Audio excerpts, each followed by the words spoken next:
ku sorakan haleluya. Boleh saya lihat semua tangan-tangan yang terangkat? Surga bumi nyatakan, ku angkat tanganku nyatakan kau hebat, Allah yang berkuasa, berkuasa selamanya.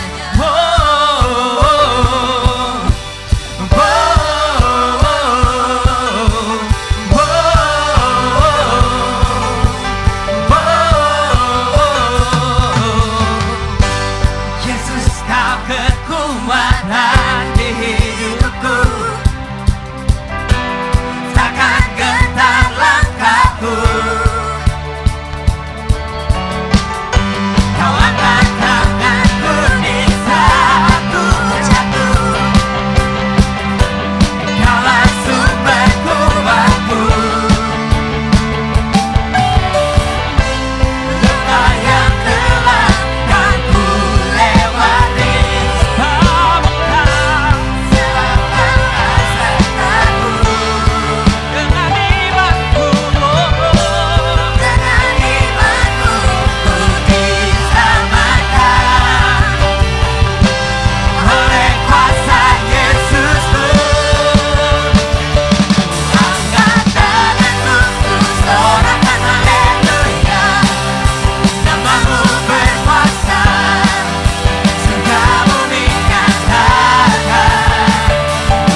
Terima kasih Tuhan buat berkat Tuhan, buat kesempatan kami ada hari ini. Biar kami mau datang ke hadapan Tuhan dengan hati yang lurus, hati yang haus, hati yang lapar mencari Tuhan. Kami mau mengerti isi hati Tuhan, kami mau dengar firman Tuhan. Beri kami hati seorang murid, beri kami telinga seorang murid, beri kami teachable spirit Tuhan. Biar kami bukan sekedar mendengar firman seperti rutinitas biasa kami, tapi biar hari ini firman-Mu itu jadi firman yang berkuasa mengubah hidup kami, mengubah keadaan kami Tuhan. Bicara buat kami, ajar kami untuk kami jadi orang-orang yang menyenangkan hati Tuhan, yang menghidupi apa yang jadi kesukaan Tuhan. Biar hari ini Tuhan kami mau lepaskan setiap beban kami, masalah kami, pergumulan kami Tuhan dalam tangan Tuhan. Kami mau duduk diam, kami mau dengar firman-Mu, dan kami mau mengubah hidup kami seperti apa yang jadi kesukaan Tuhan. Bicara buat kami siap ditegur, kami siap dididik, kami siap diajar dengan firman-Mu. Di dalam nama Tuhan Yesus Kristus, mari kita semua percaya, katakan sama-sama. Amin. Shalom Bapak Ibu semua. GBI Sungai Yordan, hari ini saya berdoa kita semua dalam keadaan diberkati Tuhan. Hari ini kita akan belajar dari firman Tuhan. Firman Tuhan itu mengajar bagaimana cara kita untuk menghadapi orang, memperlakukan orang. Kita baca dulu sebentar ya firman Tuhan ya. Lukas pasal 10 ayat yang ke-30 sampai dengan ayat yang ke-37. Lukas pasal 10 ayat 30 sampai yang 37. Saya bacakan firman Tuhan buat semuanya. Jawab Yesus adalah seorang yang turun dari Yerusalem ke Yeriko. Ia jatuh ke tangan penyamun-penyamun yang bukan saja merampoknya habis-habisan, tetapi yang juga memukulnya, dan yang sesudah itu pergi meninggalkannya setengah mati. Kebetulan ada seorang imam turun melalui jalan itu. Ia melihat orang itu, tetapi ia melewatinya dari seberang jalan. Demikian juga seorang Lewi datang ke tempat itu. Ketika ia melihat orang itu, ia melewatinya dari seberang jalan. Lalu datang seorang Samaria yang sedang dalam perjalanan ke tempat itu. Dan ketika ia melihat orang itu, tergeraklah hatinya oleh belas kasihan. Ia pergi kepadanya lalu membalut luka-lukanya. Sesudah ia menyiraminya dengan minyak dan anggur, kemudian ia menaikkan orang itu ke atas keledai tunggangannya sendiri, lalu membawanya ke tempat penginapan dan merawatnya. Keesokan harinya, ia menyerahkan 2 dinar kepada pemilik penginapan itu, katanya, rawatlah dia, dan jika kau belanjakan lebih dari ini, aku akan menggantinya waktu aku kembali.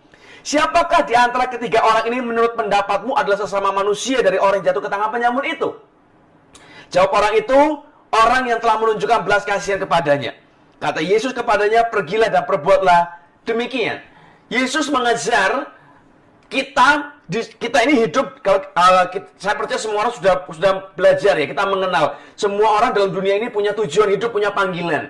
Dan kita dipanggil untuk jadi terang bagi orang lain. Kita jadi terang untuk sesama kita. Tapi ternyata versi Yesus menulis, menjabarkan dengan lebih jelas lagi. Ternyata setiap kita itu punya 3 cara yang berbeda untuk menghadapi orang, untuk melayani orang, untuk memperlakukan orang.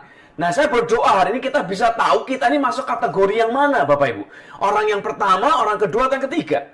Orang pertama dia tulis begini. Yesus mengajar mengumpamakan orang pertama sebagai seorang perampok. Dia berkata, ayat 30 berkata begini. Ada seorang yang turun dari Yerusalem ke Yeriko. Ia jatuh ke tangan penyamun-penyamun yang bukan saja merampoknya habis-habisan, tapi yang juga memukulnya, dan sesudah itu pergi meninggalkannya setengah mati. Suka atau tidak, percaya atau tidak Bapak Ibu, di sekeliling kita ada orang-orang yang model-model penyamun, robbers. Jadi mereka ini merampas, mengambil apa yang bukan milik mereka. Orang-orang tipe penyamun itu memandang orang lain sebagai mangsa, sebagai korban. Karena mereka didriven dengan greed, dengan keserakahan. Keyword kita, orang-orang tipe ini, jadi kalau supaya Anda mau mengenali, oh saya ini masuk kategori yang mana, atau mungkin Anda mau mengenali orang di sekeliling Anda, mereka ini tipe penyamun atau bukan, gampang Bapak. Keyword kita adalah, what is yours is mine. Apa yang jadi milikmu, itu milikku. Mereka ini tipe orang yang mengambil sesuatu dari hidup orang lain. Mereka tidak memberi, mereka tidak menghidupi, mereka mengambil kehidupan. Mereka merampas. Orang lain, kalau dalam kisah ini, orang itu mau mati, mau hidup, nggak peduli. Nggak ada urusan dengan kita, dan nggak ada urusan dengan dia. Yang penting, si penyamun ini berhasil mendapat sesuatu, berhasil mengambil sesuatu, berhasil menikmati sesuatu, selesailah sudah. Ada pepatah berkata begini, the takers, orang yang mengambil, itu bisa eat better, makannya lebih enak katanya. Tapi the giver, orang yang memberi, bukan mengambil ya, kita yang memberi, we can sleep better. Kita bisa hidup lebih, kita bisa tidur lebih nyenyak. Artinya, orang yang mengambil memang secara kelihatan kita lebih enak. Oh, makannya lebih mewah, makanannya lebih mahal, barangnya lebih mewah, dan segala macamnya. Tapi, percayalah, Tuhan itu tidak buta. Orang yang mengambil pasti akan terima balasan suatu hari. Tapi kebalikan, orang yang memberi, Bapak Ibu, adalah orang yang akan diberi damai sejahtera Tuhan. Perlindungan Tuhan, penyertaan Tuhan itu ada dalam hidup mereka. Nah, hari ini kita fokus dulu kepada si penyamun ini. Orang-orang penyamun ini, di sekeliling kita, Anda pasti akan mendapati banyak sekali orang-orang tipe penyamun ini. Nah, kita tinggal mengenali mereka dengan ciri-cirinya mereka berdasarkan firman ini nantinya. Termasuk juga untuk mengenali kita. Kita ini termasuk kategori penyamun atau bukan? Karena kalau kita secara duniawi kita akan berkata, oh bukan, saya ini orang yang baik-baik, saya ini kayaknya orang Samaria. Tapi kan belum tentu, Bapak Ibu. Kita kualitas kita, siapa diri kita bukan dinilai oleh perasaan kita. Jadi kalau kita biasanya suka menilai diri kita, semua orang menilai dirinya mesti baik. Tapi biar kita pakai firman untuk mengaca, untuk menilai diri kita, kita masuk yang mana? Orang tipe penyamun ini adalah tipe orang yang kekanak-kanakan. Orang kanak-kanak itu bukan masalah usia, Bapak Ibu. Usianya bisa tua, tapi tingkahnya kayak anak kecil. Banyak sekali yang seperti itu. Nah, dari mana kita tahu? Kita belajar, kita lihat ya, kalau Anda punya anak kecil, mereka itu kalau menguasai sesuatu, lagi main begitu, semua anak kecil akan punya satu pola yang sama. Ada sampai, kalau dari para psikiater dibilang ada namanya Child's Property Law. Hukum kepemilikan anak-anak. Saya bacakan buat Anda ya. Ini saya baru dapat artikel. Dia berkata begini. Hukum properti anak-anak, Child's Property Laws, itu berkata begini. If I like it, kalau aku suka, itu punya aku. Itu anak kecil. Jadi kalau dia lihat satu barang begitu, dia suka, ya itu punya dia, diambil. Dia nggak akan sharing sama yang lain. Dia berkata, if it is my hand, it's mine. Kalau ada sesuatu barang itu di tanganku, di dalam genggamanku, aku lagi pegang, ya itu punya aku. Kamu jangan ambil. Nggak peduli siapa yang beli, pokoknya kalau di tanganku ya punya aku. Itu anak kecil, Bapak Ibu. Dia berkata lagi, if I can take it from you, it's mine. Kalau aku berhasil mengambilnya dari kamu, ya itu punya aku. Salah siapa nggak dijaga? Salah siapa kamu kok nggak pertahankan? Jadi pokoknya kalau udah kepegang tanganku, ya punya aku pokoknya. Lalu dia berkata lagi, if it looks like mine, it's mine. Kalau ada sesuatu barang mirip kayak punyaku, yang punyaku juga berarti. Salah siapa kok mirip? Itu anak kecil, dia nggak peduli ini punya siapa, yang nggak peduli. Yang penting pokoknya mirip-mirip punyaku. If I think it's mine, it's mine. Kalau kupikir itu punyaku, ya punyaku. Itu anak kecil. If it's yours, kalau ada satu barang milik Anda, dan itu bisa ku ambil, bisa ku curi, bisa ku rampas, bisa ku pegang, it's mine. Itu anak kecil. Anak kecil itu orang yang paling serakah di dunia. Apa yang dia pegang, ya punya dia. Anda akan jarang, bukan nature alami anak kecil untuk sharing. Sharing itu perlu diajar. Jadi kalau anak kecil Anda biarin ya, dia akan jadi serakah, dia akan main sendiri, dia akan ngambil punya orang punya, dia lihat ada orang punya es krim, punya makanan enak, dia akan ambil, orang punya mainan bagus, dia akan ambil, dan kalau Anda ambil mainan itu daripada dia, nangis dia nanti. Itu anak kecil. Tidak ada anak kecil yang lihat punya makanan enak, punya mainan enak, punya permen, punya coklat, terus dia lihat orang, terus, wah, aku kasih kamu, aku bagi padamu, aku sharing sama kamu. Oh, aku punya mainan bagus, mahal, baru beli, biar kamu main dulu deh, nanti kalau kamu bosan baru aku yang main. Itu nggak natural, harus diajar. Tapi naturalnya ini, semua milik dia, driven by greed. Dan inilah banyak orang yang sedang terjangkit dengan yang ini. Tipe-tipe penyamun, kita cuma masalah ngambil. Fokusnya cuma ngambil, fokusnya bukan memberi hidup, fokusnya cuma mengambil. Ini tipe orang yang menyedot kehidupan dari orang lain. Dan di gereja masalahnya ada banyak orang seperti ini tanpa mereka sadari. Tidak semua orang, saya mau bicara dengan hati-hati Bapak Ibu. Tidak semua orang Kristen, tidak semua orang di dalam gereja itu orang yang benar-benar menghidupi firman. Ada orang-orang tipe penyamun. Sadar atau tidak sadar, mereka menyedot kehidupan orang lain, mereka mengambil sesuatu keuntungan dari orang lain, sekalipun orang yang mereka sedot, mereka ambil itu malah jadi susah gara-gara dia. Nggak peduli, yang penting dianya. Kata-kata yang akan sering diucapkan oleh orang-orang tipe penyamun ini adalah pertanyaan seperti nanti. Aku dapat apa? Kalau aku lakukan ini, aku dapat apa? Kalau aku lakukan itu, aku dapat apa? Untungnya apa buat aku?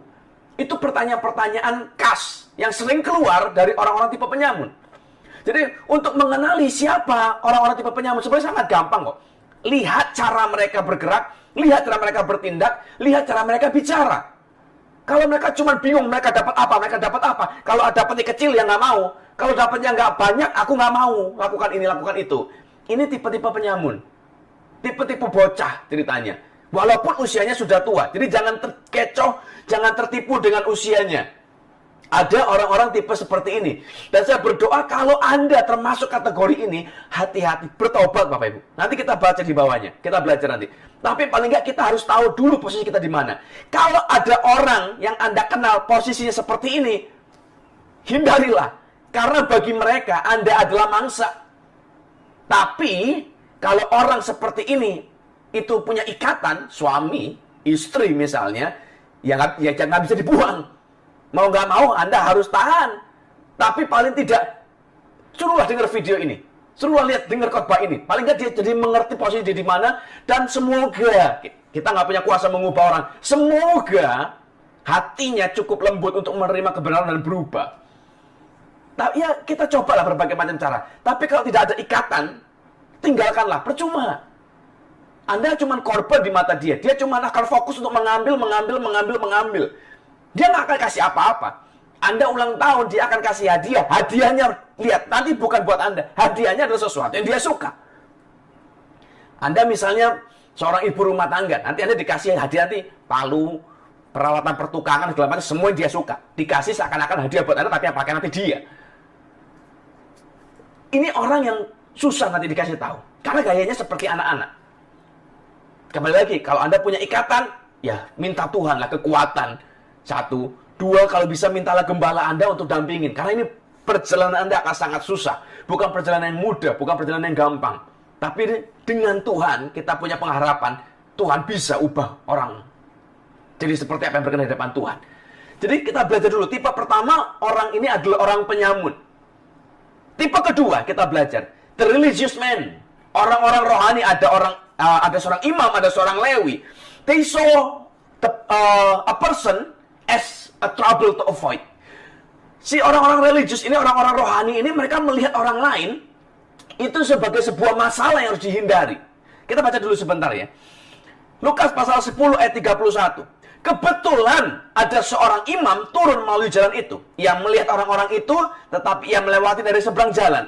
Demikian juga seorang Lewi datang ke tempat itu. Ketika ia melihat orang itu, ia melewatinya dari seberang jalan. Jadi orang-orang ini mereka melihat si korban ini sebagai masalah. Udahlah, jangan ikut-ikutan, jangan dipegang. They driven by selfishness, egois, cuma peduli dirinya sendiri.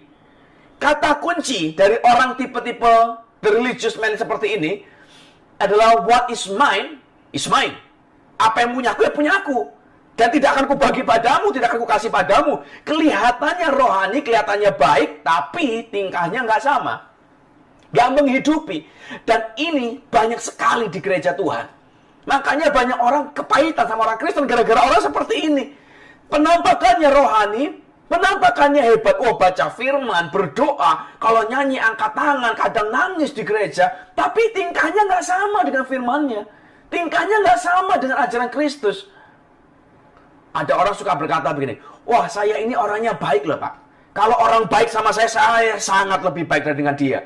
Tapi kalau orang jahat sama saya lebih jahat lagi sama dia. Itu mah jahat berarti. Gak ada orang baik. Wow, saya kalau jahat, wow aku bisa lebih jahat. Gak ada itu, dari mana? Itu orang jahat berarti. Dan itu tipe ini.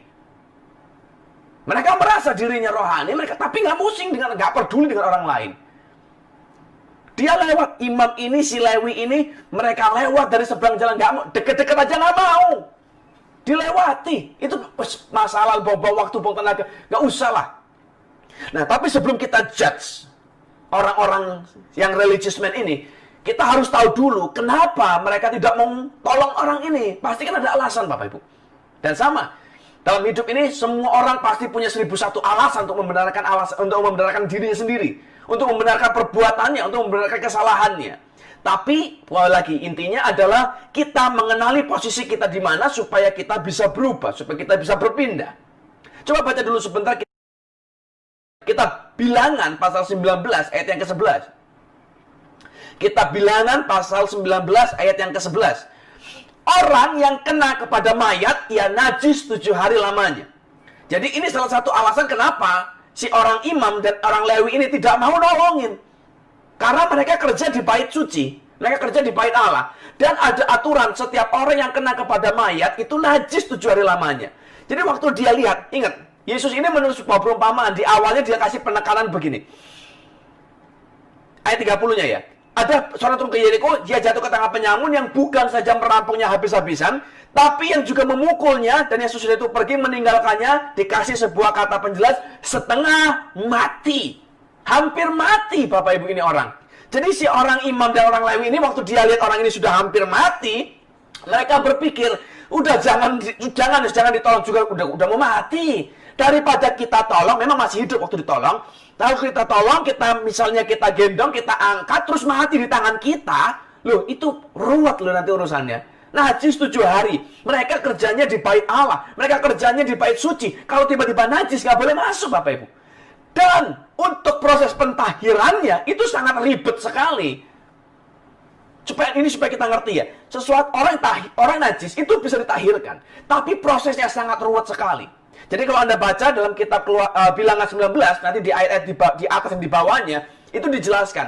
Orang yang najis itu bisa ditahirkan dengan ritual tertentu, dengan prosedur tertentu. Salah satu ditulis dengan dijelaskan khusus untuk masalah mayat ini ya. Najis karena mayat, dia tulis begini. Seseorang harus mengambil satu lembu betina yang full warnanya merah. Nggak boleh belang, nggak boleh ada warna lain. Full satu badan merah. Yang tidak bercacat, yang tidak bercela. Yang muda, yang belum pernah dikasih kuk sama sekali, belum pernah dipakai untuk kerja sama sekali. Masih murni ceritanya. Nah, si lembu betina ini yang harus warna merah ini, dia harus disembelih di depan imam. Jadi proses pentahiran ini tidak bisa dilakukan sendirian. Ini ngelibatin banyak orang nantinya. Betapa repot dan ribetnya. Dan nanti coba kita perhatikan ya urutannya, supaya kita tahu. Kita bisa dibenci ini imam nanti lama-lama kalau begini caranya. Si imam, ya lembunya dibawa ke hadapan imam, imam harus sembelih lembu ini. Lalu darahnya dikumpulin, dipercik ke kemah pertemuan sebanyak 7 kali percikan. Lalu setelah itu dikumpulkan semuanya. Daging, tulang, kotoran dari lembunya, semuanya harus dibakar habis sampai jadi abu di depan mata imam. Jadi imam ini nggak boleh kemana-mana. Tunggu di situ. Dan imamnya nggak boleh makan, nggak boleh sambil dibakarnya di sana, lalu dia sambil ngoceh makan bakmi, ngobrol-ngobrol. Udah belum ya? Gak boleh. Imam harus ngeliatin terus dari awal sampai akhir di depan mata imam. Itu harus dibakar. Nah, bayangkan berapa lama Bapak Ibu bakar lembu segede begitu, bakar sapi begitu ceritanya ya, sampai jadi abu. Itu berapa lama? Itu lebih dari 12 jam loh. Luar biasa loh Bapak Ibu. Gede sekali. Imam harus melototin 12 jam, bayangin saja. Setelah jadi abu, imamnya jadi najis 7 hari. Dia harus masuk ke kemah dan tidak boleh keluar 7 hari. Gara-gara satu orang pegang mayat najis, imamnya ikut najis juga karena dia pegang mayat lembu. Dan orang yang bakar, orang yang ngumpulin abunya itu juga najis. Cuman sampai matahari terbenam selesai. Karena dia ngumpulin abu, bentuknya sudah bukan mayat, sudah beda lagi. Nah, abunya dikumpulin.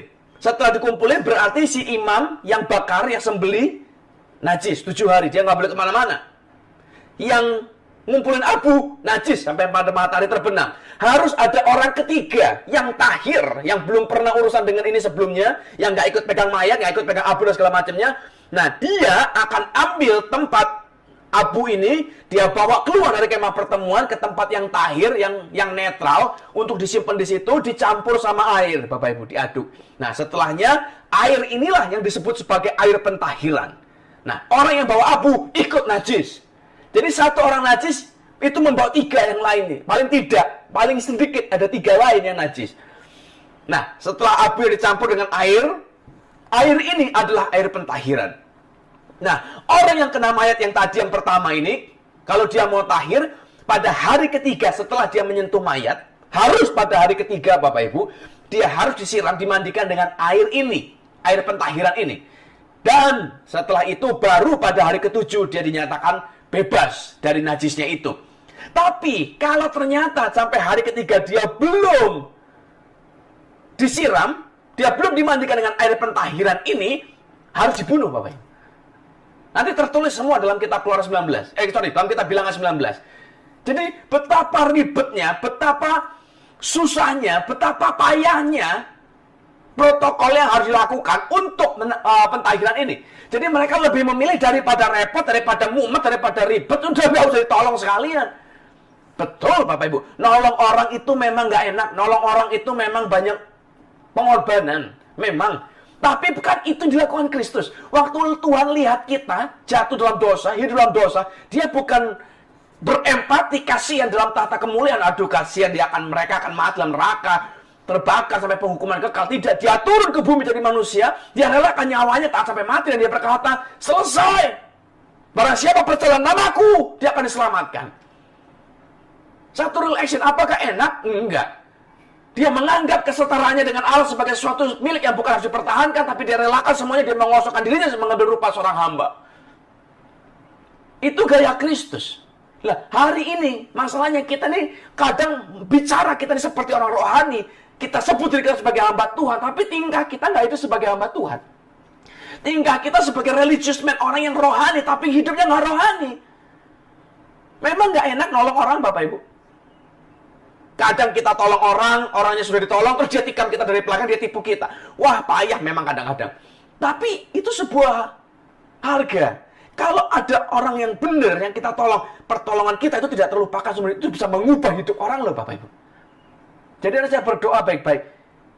Ayo mulai berubahlah. Jangan cuma jadi sekedar orang religius, tapi berubahlah. Saya di rumah punya merpati, Bapak Ibu, burung merpati, burung dara. Banyak. Dan saya ini kasih mereka itu tempat makan, cerita panjang begitu. Kadang ada yang bulat gede, ada yang panjang. Saat itu isinya jagung. Kalau dikasih, ditaruh di tanah, itu satu tempat makan itu bisa muat mungkin 6 ekor sekali makan.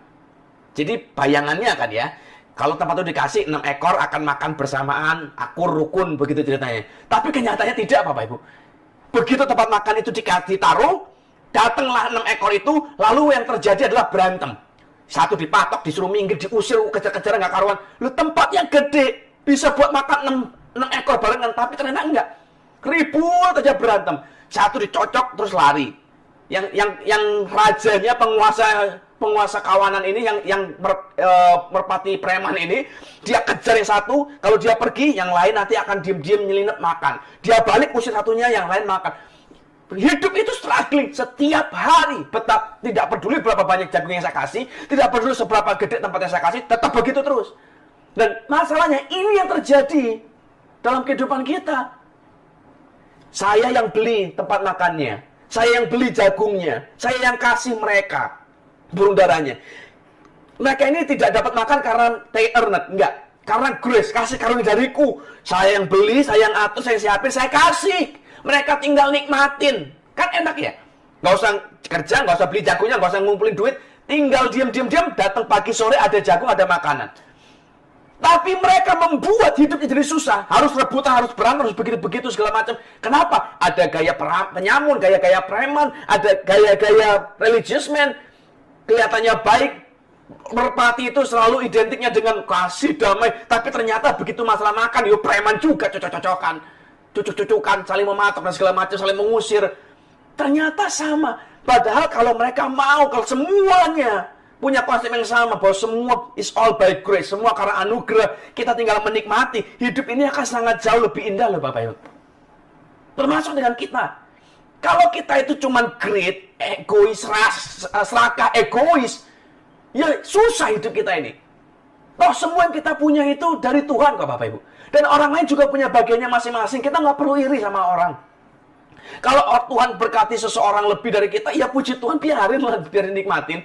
Kalau ada Tuhan izinkan orang mengalami kondisi di bawah kita, ya kita bisa tolong, kita tolong lah Bapak Ibu. Hidup itu enak, hidup itu indah, hidup itu sederhana. Jangan dibuat ruwet. Jangan kita terus bertrik-intrik kayak Mission Impossible. Kita mulai merancang, kita atur strategi, kita atur operasi rahasia. Bagaimana caranya orang yang lebih hebat dari kita, orang yang lebih baik dari kita bisa jatuh, turun, bangkrut, dan kita yang terima kekayaan, terima kita kemuliaan, kita yang terima keuntungan. Itu jahat sekali. Ngapain kita menghabiskan waktu, energi, dan tenaga untuk membuat rancangan-rancangan setan, rancangan iblis yang salah? Buat apa? Tapi ternyata banyak loh Bapak Ibu, orang seperti itu. Mereka tidur merancang, aku akan ketemu si A, aku bagaimana caranya supaya bisa begini, supaya bisa begitu, bagaimana caranya bisa goal, bagaimana caranya. Yang dipikiri panjang lebar. Hidup itu tinggal lurus-lurus loh sebenarnya. Hidup ini sudah susah, jangan dipikir banyak drama-drama lagi lah. Yang drama dihilangkan, jangan hidup terlalu greed, jangan terlalu serakah, jangan selfish. Nikmati anugerah Tuhan yang Tuhan sudah kasih buat kita hari ini, makanan kita hari ini, nikmati. Kalau orang bisa hidup dengan bersyukur, enak hidup kita Bapak Ibu. Mulailah care sama orang. Kejadian, kalau Anda baca kita Kejadian pasal 4 ayat 9. Suatu ketika Tuhan nanya pada Kain, di mana saudaramu? Lalu Kain nanya, dengan marah dia berkata, emang aku penjaga saudaraku? Iya Bapak, yes you are. Kau penjaga saudaramu, kalau enggak kau enggak bakal nanya. Kita ini penjaga saudara kita. Kita ditaruh di sini, di kota ini, di keluarga ini, dengan keadaan seperti ini, untuk menolong orang lain. Bukan hanya untuk kita. Bukan malah kita nyedot hidup orang, ngambil hidup orang. Tuhan taruh kita di bumi, to add life. Not to take life. Bukan ngambil hidup orang lain. Bukan buat nyusahin hidup orang lain. Untuk jadi berkat buat orang lain. Jadi garam, jadi terang. Bukan jadi racun, jadi gelap. Bukan. Kalau ada orang seperti ini, model-model religius, gayanya rohani, pelayanan, tapi tingkahnya nggak jelas, tinggalkan Bapak Ibu. Dari mana kita tahu siapa orang-orang seperti ini? Kita cek firman ya. Sebelum perumpamaan ini ditulis, saya bacakan dulu lah dari ayat 25-nya. Lukas pasal 10 ayat 25 sampai 28. Sebelum perumpamaan ditulis, sebelum Yesus memberi perumpamaan ini, ada seorang ahli Taurat itu nanya sama Yesus. Saya bacakan ya. Pada suatu kali berdirilah seorang ahli Taurat untuk mencoba Yesus, katanya, "Guru, apa yang harus kuperbuat untuk memperoleh hidup yang kekal?" Jawab Yesus kepadanya, "Apa yang tertulis dalam hukum Taurat? Apa yang kau baca di sana?" Jawab orang itu, "Kasihilah Tuhan Allahmu dengan segenap hatimu dan dengan segenap jiwamu dan dengan segenap kekuatanmu dan dengan segenap akal budimu.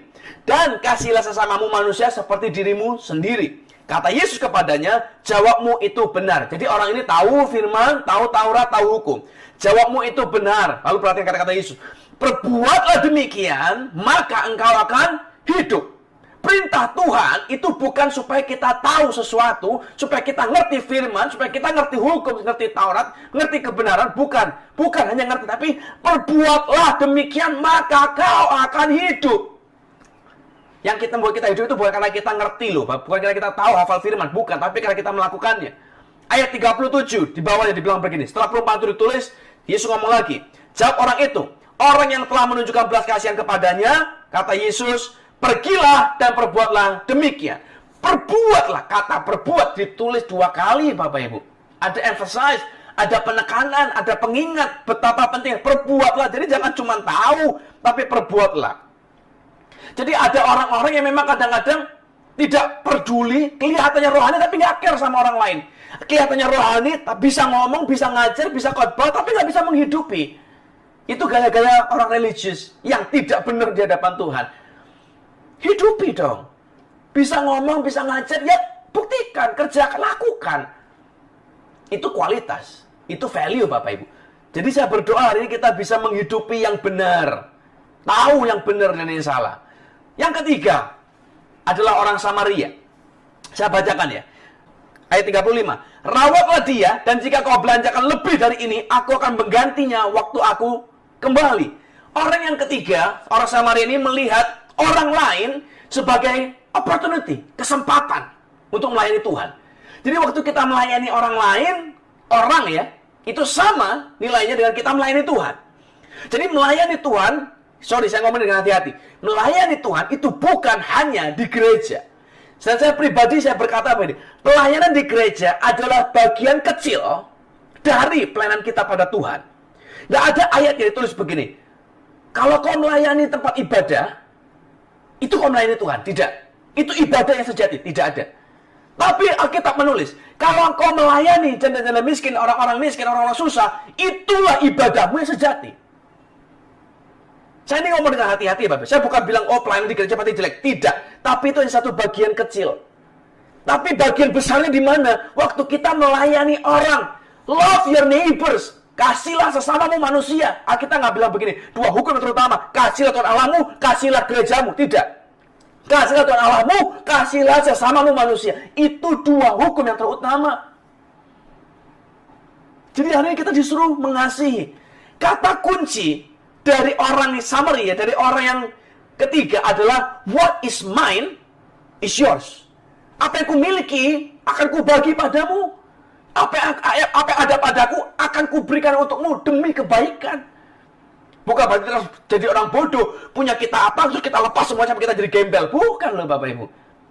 Saya berdoa supaya Anda tidak pelintir-pelintir firman ini. Tapi apa yang kita punya, kita sadar semua yang kita punya itu karena anugerah Tuhan, Tuhan yang beri. Kita perlu mengerti, Tuhan kasih kita sesuatu, Tuhan percayakan kepada kita harta misalnya, Tuhan percaya kepada kita talent misalnya, Tuhan percaya kepada kita sesuatu untuk sebuah tujuan.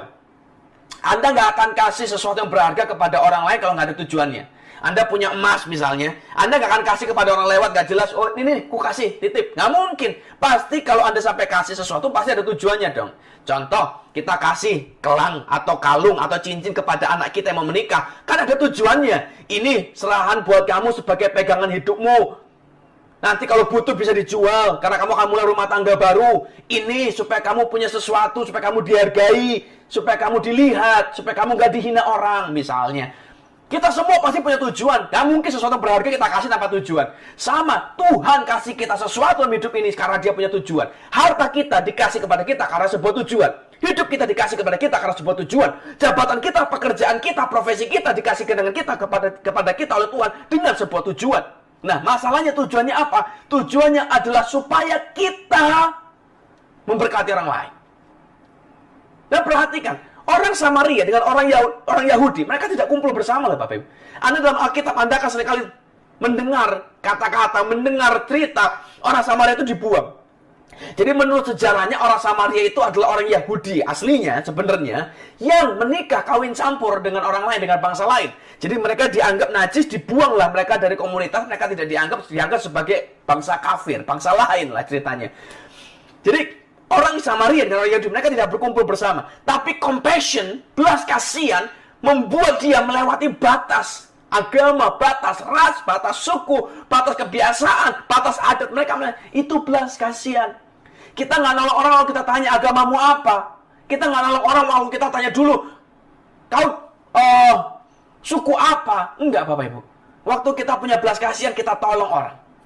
Dan perhatikan, karena dia orang Samaria, pengetahuannya, pengertiannya, pengenalannya akan Tuhan pasti kalah dibanding orang imam dan orang Lewi, the religious guy yang tadi. Tapi toh dia bukan hanya sekedar nggak ngerti, dia tidak terlatih secara ministry, dia nggak sekolah ministry, nggak sekolah pelayanan, dia nggak ikut komsel, dia nggak ikut training dan segala macamnya. Secara knowledge mungkin dia nggak pinter, secara knowledge mungkin dia nggak hebat, tapi dia menghidupi. Ingat yang tadi, pergilah dan perbuatlah demikian. Kata perbuatlah firman itu ditulis 2 kali, maka kau akan hidup. Ini orang Samaria, dia tidak nunggu dulu, nunggu aku sekolah kitab dulu ya, nunggu aku pinter dulu ya, nunggu aku nggak dosa lagi ya, nunggu aku kudus dulu ya, nunggu aku pelayanan dulu ya, nunggu aku jadi pendeta dulu ya, baru aku layani. Tidak, dia tidak nunggu, dia tidak tahu banyak, tapi dia melakukan apa yang dia tahu. Ya jadi masalah kadang-kadang kita ini tahu banyak, tapi nggak lakukan apa-apa. Terus bagaimana caranya orang bisa lihat Kristus dalam hidup kita? Bapak Ibu nggak bisa. Dan saya berdoa hari ini, dari penyamun, the robbers, the religious guy, the Samaritan, orang Samaria, yang mana kita? Kalau Anda ada di golongan penyamun, atau di golongan orang religius, yang sekedar berkedok agama, tapi tidak melakukan apa-apa, bertobat ya hari ini. Berubahlah. Compassion, belas kasihan, itu melebihi batas ras, suku, agama. Melebihi batas kepentingan. Alkitab tidak pernah menulis bahwa orang Samaria ini seorang kaya raya, tidak. Tapi, dia tulis, aku bayar, dia bayar. Dia naikin kedelai tunggangan sendiri. Dia minyaki dengan anggur, dengan minyak. Dia berkorban. Dan, Alkitab menulis begini, rawatlah dia, dan jika korbannya kelebihan ini, aku akan menggantinya waktu aku kembali. Waktu aku kembali, berarti dia mau pergi ke suatu tempat, tapi nanti dia balik lagi. Dia juga punya kepentingan, dia juga punya... Tidak ditulis dia lebih kaya daripada imam, tidak lebih kaya dari Lewi, tidak lebih kaya dari orang lain. Tapi apa yang dia punya, dia kasih. What is mine is yours. Tipe penyamun berkata, what is yours is mine. Tipe religi berkata, what is mine is mine. The Samaritan, orang Samaria berkata, what is mine is yours. Kita yang mana, Bapak? Cara kita menghidupi orang, cara kita memperlakukan orang akan menentukan siapa kita sebenarnya. Dan cara kita memperlakukan orang akan menentukan apakah orang akan lihat Kristus atau tidak dalam hidup kita. Saya berdoa hari ini, biar kita diberi Tuhan hati yang mudah diajar, yang mudah untuk dibentuk. Seperti emas murni, mudah dibentuk, mudah diarahkan seperti apa yang Tuhan kita mau. Mari berubah hari ini. Hidupi baik-baik. Belajar baik-baik, mengubah hidup, jadi berkat, jadi garam, jadi terang buat sesama kita. Dan saya berdoa, Tuhan akan balas semua yang Anda lakukan. Tuhan akan lihat, Tuhan akan hitung, dan mempertimbangkan semua, dan membalasnya kepada Anda semua. Hari ini, Bapak Ibu, mari jadi berkat buat orang lain. Jadi garam buat orang lain. Jadi terang buat orang lain. Memberi hidup buat orang lain.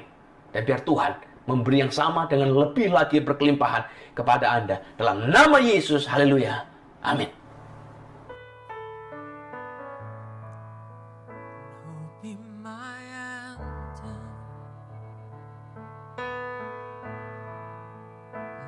When the world has fallen quiet, you stand beside me.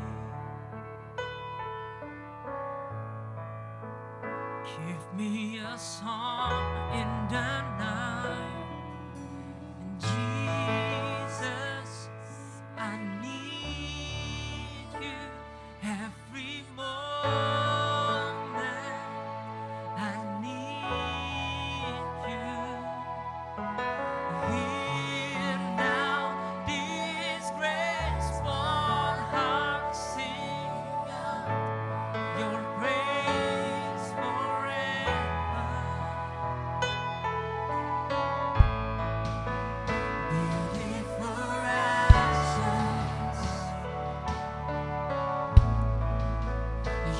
Find a way and confront my shoulder its burden and carry it into the light. Jesus, I need you every moment. I need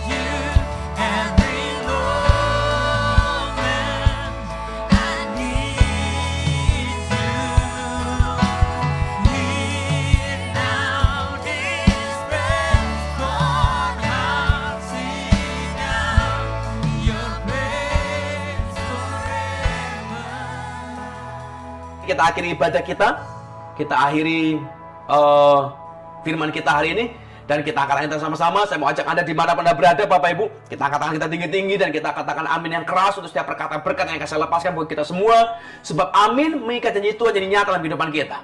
Bapa, kami berdoa dalam namamu, kami percaya dalam namamu, diberkatlah pekerjaan kami, diberkatlah usaha kami. Apapun yang kami sentuh dan kami kerjakan, dijadikan Tuhan berhasil. Kami akan naik jadi kepala dan bukan ekor. Kami akan jadi orang-orang yang memberi, bukan meminta-minta. Kami akan jadi orang yang kelimpahan, bukan yang kekurangan. Dan kami terima berkat ini di dalam nama Allah Bapa, Allah Putra, Allah Kudus, dalam nama Yesus Kristus Tuhan. Bila kita mau percaya, katakan sama-sama, amin. Tuhan Yesus memberkati.